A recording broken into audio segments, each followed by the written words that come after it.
Somewhere deep inside, you know what kind of person you were designed to be. If you want to produce great acorns, think like an oak, not like an acorn. Think like the person you intend to become. Ask yourself, how would the person I'd like to be do the things I'm about to do? The acorn has three parts. It's got a stem, a cap, and a seed. And the stem represents its connection to the past. All the acorns, all the oaks that have ever existed in its line before are encoded in that transfer through that stem, the legacy into this acorn. The cap holds onto the seed until the seed's ready to grow on its own. So the cap represents your coaches, your mentors, your role models, your guides, your parents, your friends, your teachers. And when you're ready to grow on your own, the seed of that acorn holds not only your potential, but the potential of every future generation of acorns that will spring from that line. So let me ask a question. What kind of seed is in you? See, I believe part of our responsibility in life is to find out who we are, to discover ourselves. First off, we need to respect our nature. We need to realize we are part of a continuing chain that carries a legacy and a responsibility. And if that's the case, then we need to recognize that we were not biological coincidences. I believe there's a creator, and I believe you were intentionally created for a myriad of purposes. There are many things we can do with our lives. And I think it's our job to find out what those things are and to do them as well as we possibly can so that we're passing along the right imprint for the next generation. And that's just simply my life philosophy. That's the way I look at it. So first, we need to respect our nature. Second, we need to know our nature. Take Aristotle's advice, know thyself, but know things about yourself that most people don't discover. For example, know how you're smart, not just how smart you are in comparison to others. In what ways are you smart? Know what you care about. What are the values that motivate your choices? Know what your personal velocity is, the intensity and drive with which you naturally operate. Know the background imprint, positive, neutral, or negative, that you carry with you and what effect it's had on you. Know your behavioral style, how you come across to other people. Know the patterns in your choices so that you're continually learning more and more about what it's like to be you so you can do an even better job of it. And then we need to apply our nature. We need to nurture our nature by expressing ourselves in the world. See, I never expected to be anything but ordinary. I was raised to be nice and ordinary. I expected I would grow up to be, like Dad worked for the phone company. I figured I'd go to work for the phone company, maybe work in an office. I figured I'd I'd work till 65. I'd have 1.34 kids.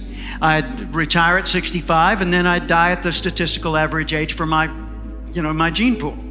That's what I expected. Until one day in 1972, on the radio in the next room to mine, I heard a voice that changed everything. I was working for the Little Rock Housing Authority, Little Rock, Arkansas, Urban Renewal Agency. I was a government clerk making $525 a month. I weighed 200 pounds. This is 148. I smoked 2 packs of cigarettes a day. I had never set a goal in my life. I didn't have a college degree and no money in the bank. I was newly married with a new baby at home, and I didn't expect much from life. And in the next room, I heard the voice of Earl Nightingale, known at the time as the Dean of Personal Motivation. He was on 900 radio stations around the world, and what he said that day will forever resonate with me. He said, if you will spend 1 extra hour each day studying your chosen field, you'll be a national expert in that field in 5 years or less. That hit me like a tornado. It rearranged everything in my life. I started doing the math. An hour extra a day, so let's say 5 days a week, 50 weeks a year, that's 1,250 hours over 5 years. If I spent, just ordinary me, 1,250 hours studying one subject, wow, yeah, I could actually be a national expert. What do I want to be an expert at? Well, it's not urban renewal. And then it occurred to me a few weeks later, I want to do what the guy on the radio is doing, but I had no idea what that was. I just knew it felt right to get into the field of human development. I thought, well, let's see, an hour a day. I'm a government clerk. I've got 8 hours a day. And then I started thinking about what he had said, and I took him seriously, an hour a day. I focused, well, I thought I was kind of behind the game, so I needed 2 hours and 3 and 4 and 5. So I overcompensated, and I became fanatical about the field of human development. And in that 5-year period, I went from being a government clerk with very little aspiration to being a full-time speaker and trainer. In 2 years, that was 1972. In 1974, I started buying Earl Nightingale's training materials and selling them to businesses. By 1984, his company was selling my training materials worldwide. They sold $3.5 million worth of one of my first audio albums in the first 2 years it was out. I was blown away. His formula works, and I've seen it work for hundreds and even thousands of people in the many, many years since that time that I've been sharing that message. Think about that. If you were to focus if you were to focus half an hour of study on one field of endeavor for 5 consecutive years, you'd not only transform you'd transform the world around you. And we collectively would transform the world as we know it today. You and I were born with the gift to make this a better place. Even if we didn't improve, we could make the world better right now. We could encourage people, compliment people. We could solve problems. We could pick up trash. We could fix things. We could bring new ideas. But as you grow, you become a bigger source for the rest of life to express itself through you. You were put here for a reason. It's contained in that acorn.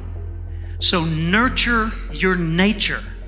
Figure out, first off, I am valuable. Accept that.